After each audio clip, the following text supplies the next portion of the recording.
Assalamualaikum warahmatullahi wabarakatuh.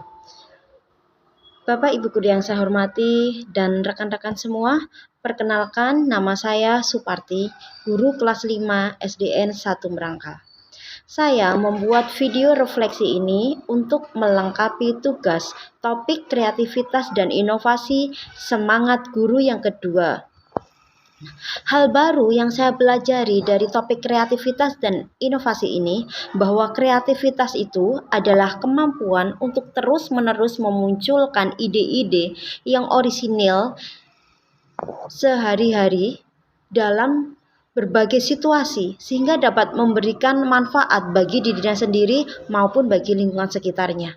Jadi kreativitas ini bukan hanya dilakukan oleh sekali waktu saja, tetapi memang dilakukan secara terus-menerus, dan itu merupakan ide-ide yang orisinil dari seseorang atau anak tersebut, bukan hasil karya orang lain untuk diciplak berkali-kali, bukan seperti itu.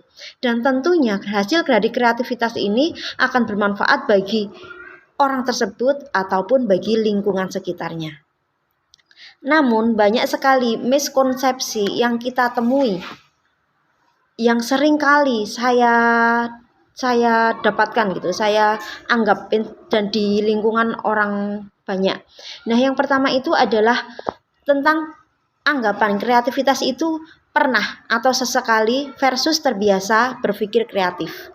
Ya jelas ini karena sesekali bukan merupakan kebiasaan, tapi sesekali itu memang berpotensi untuk kreatif gitu ya. Yang kedua, memberikan kritik pada ide itu belum tentu mendukung ide lebih berkembang. Kenapa? Karena takutnya ketika ada sebuah ide, kita berikan kritik, kita berikan masukan, maka semangatnya itu akan menciut. Jadi untuk bisa memberikan ide lagi, jadi udah nggak mau lagi punya ide, seperti itu. Yang ketiga, memuji ide itu belum tentu efektif mendukung perkembangan ide kreatif.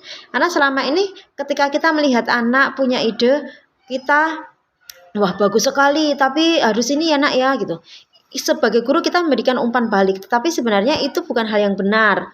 Memberikan pujian boleh, tetapi lihat sensitivitas anak, sensitivitas individu tersebut ya, dan dengan kalimat-kalimat pujian itu yang benar, yang bagus, yang memicu anak untuk semakin berkembang, bukan mematahkan potensi anak, seperti itu.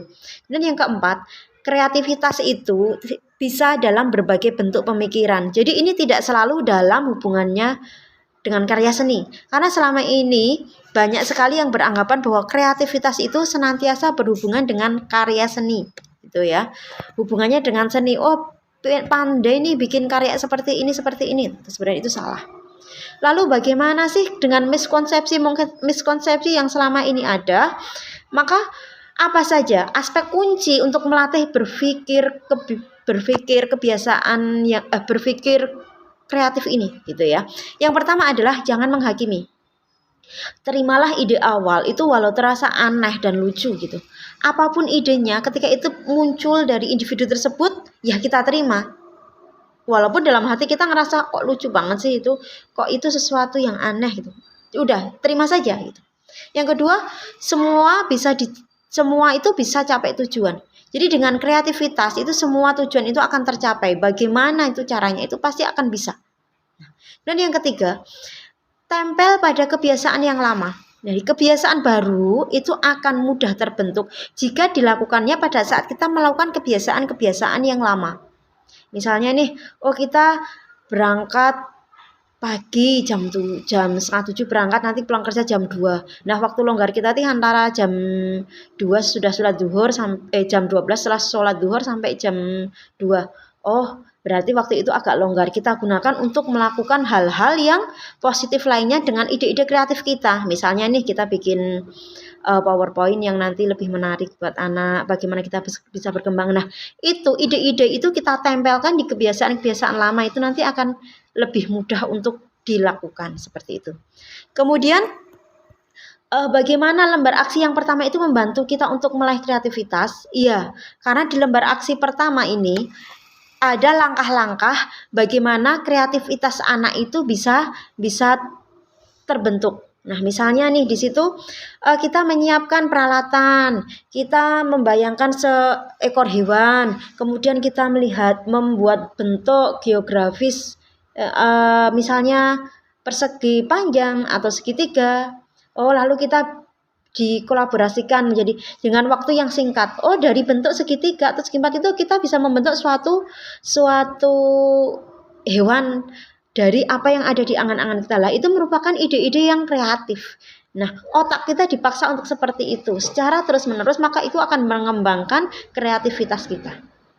Kemudian, tips apa kita sebagai seorang pengajar untuk menerapkan kreativitas dan inovasi?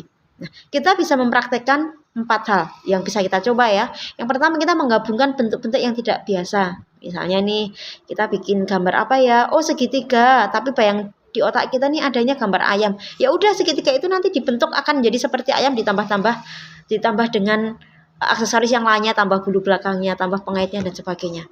Nah, kemudian yang kedua, kegunaan benda yang tak berguna. Jadi kita melihat nih apa tujuan kita. Kemudian dilihat, misalnya nih saya sebagai guru pengen nih anak saya itu pinter, nilainya bagus, cerdas, masa depan ada di anak-anak yang cerdas. Kemudian benda yang nggak kita gunakan di sekitar itu adalah kertas. Ya udah, bagaimana caranya kertas itu dimanfaatkan biar nanti bisa menjadi sesuatu yang bermanfaat buat anak. Kemudian yang ketiga, menempelkan kebiasaan baru ke kebiasaan lama.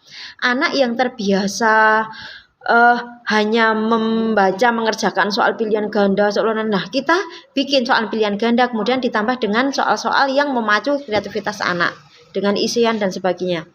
Kemudian kita minta anak untuk membuat kalimat-kalimat yang membangun gitu ya. Nanti ide-ide anak itu akan tersampaikan, akan tersalurkan dengan seperti itu. Jadi mungkin itu saja yang bisa sampaikan. Oh ya, jangan lupa Bapak Ibu guru semua untuk ikut di Semangat Guru yang kedua, ketiga, dan selanjutnya, karena ternyata ilmunya itu banyak yang bermanfaat buat kita dan memaksa kita untuk berkembang, karena mau tidak mau kita mengikuti alur yang ada di sini. Jadi seperti itu. Banyak salahnya mohon maaf. Assalamualaikum warahmatullahi wabarakatuh.